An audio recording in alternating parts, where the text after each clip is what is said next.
Full tank പെട്രോളൊക്കെ അടിച്ച് കോഴിക്കോട് നിന്നും 3 മണിക്കാണ് ഞങ്ങൾ സ്റ്റാർട്ട് ചെയ്തത്. പെരിന്തൽമണ്ണ എത്തിയപ്പോഴേക്കും ഏകദേശം സുബൈ ബാങ്ക് കൊടുത്തു. അവിടെ നിന്ന് നേരെ സുബൈ നിസ്കരിച്ച് ഒരു ചായക്കടയിലേക്ക്. ഫസ്റ്റ് സ്റ്റോപ്പ് ഫസ്റ്റ് ചായക്കട.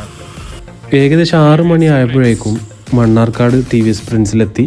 പതിവ് പോലെ ഇവിടെയാണ് നമ്മുടെ starting point. World motor cycle ഡേയുടെ ഭാഗമായിട്ട് അതിന്റെ ടീഷർട്ടായിരുന്നു ഞാൻ ഈ കാണിക്കുന്നത്. അങ്ങനെ ആ ടീഷർട്ട് ഹാൻഡ് ഓവർ ചെയ്യുന്ന ചടങ്ങും അതൊക്കെ കഴിഞ്ഞ് ഞങ്ങളുടെ റൈഡിങ് ഫോർമാലിറ്റീസിലേക്ക് കടന്നു.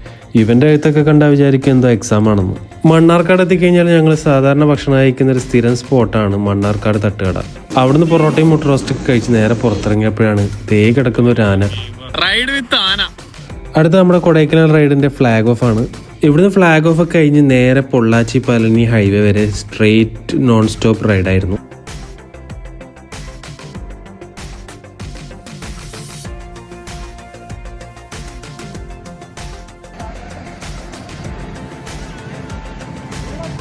അങ്ങനെ പൊള്ളാച്ചി പളനി ഹൈവേയിൽ കുറച്ച് നമ്മൾ സ്റ്റോപ്പ് ചെയ്ത് അവിടുത്തെ ഒരു വ്യൂ, ഒരു രക്ഷയില്ലാത്ത വ്യൂ. ആ സൈഡിലുള്ള മലനിരകളും ഒരു പ്രത്യേക കാറ്റൊക്കെ ആയിട്ട് എന്തോ ഒരു വൈബ്.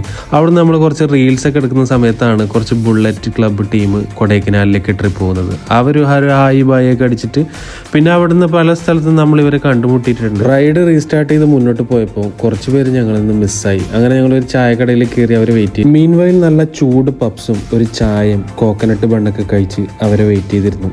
കേരളത്തിൻ്റെ ബോർഡർ കഴിഞ്ഞ് കഴിഞ്ഞാൽ കൂടുതലായിട്ടും കാണപ്പെടുന്നത് ഈ ബേക്കറി ഐറ്റംസ്, ബേക്സ് ആൻഡ് ചായ എന്നുള്ള ഒരു സെറ്റപ്പാണ് കൂടുതൽ ഹൈവേയിലും കാണപ്പെടുന്നത്. അങ്ങനെ മിസ്സായവരെ കണക്ട് ചെയ്തു. ഞങ്ങൾ വീണ്ടും റൈഡ് സ്റ്റാർട്ട് ചെയ്തു. നേരെ കൊടൈക്കനാലിലേക്കാണ്. പക്ഷെ ബോർഡ് എവിടെയും കൊടൈക്കനാൽ എന്നുള്ള ബോർഡ് എവിടെയും കാണാനില്ല. കൂടുതലും ദിണ്ടിഗൽ എന്നുള്ള ബോർഡാണ് കാണുന്നത്. ഇതുവരെയുള്ള ക്ലൈമറ്റ് മഴ വരുമ്പോൾ നല്ല മഴയും വെയിൽ വരുമ്പോൾ നല്ല ചൂടുമായിരുന്നു. എന്നാൽ വെൽക്കം ടു കൊടൈക്കനാൽ എന്ന ബോർഡ് കണ്ടത് മുതൽ ക്ലൈമറ്റ് ആകെ സ്വർഗ്ഗതുല്യമായിരുന്നു. Welcome to Kodaikanal. Welcome to Kodaikanal board കണ്ടത് മുതൽ അവിടെ നിന്ന് അങ്ങോട്ട് ഓരോ ഹെയർ പിന്നും ഒരു രക്ഷയില്ലാത്ത ഫ്രെയിമായിരുന്നു.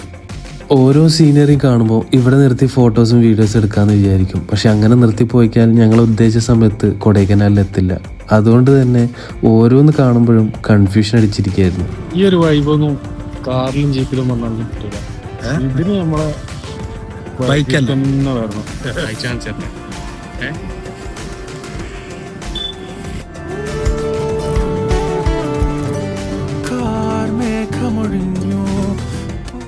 ഈ ഒരു വ്യൂവും കൂട്ടത്തിൽ തണുപ്പൊക്കെ ആകുമ്പോഴേക്ക് ഇവിടുന്ന് പോകാനേ തോന്നില്ല. പക്ഷെ പോയാലേ പറ്റുള്ളൂ. നമ്മളിപ്പോൾ 11th ഹെയർ പിന്നിലേ എത്തിയിട്ടുള്ളൂ. ഇനിയും ഒരുപാട് ഓടാനുണ്ട്. ഇവിടുന്ന് അങ്ങോട്ട് കോടം മൂടിയ ക്ലൈമറ്റ് ആയിരുന്നു. അപ്പോൾ പാർട്ട് 2 നാളെ ഇടാം. ഫോളോ ചെയ്യാൻ മറക്കണ്ട. ബൈ.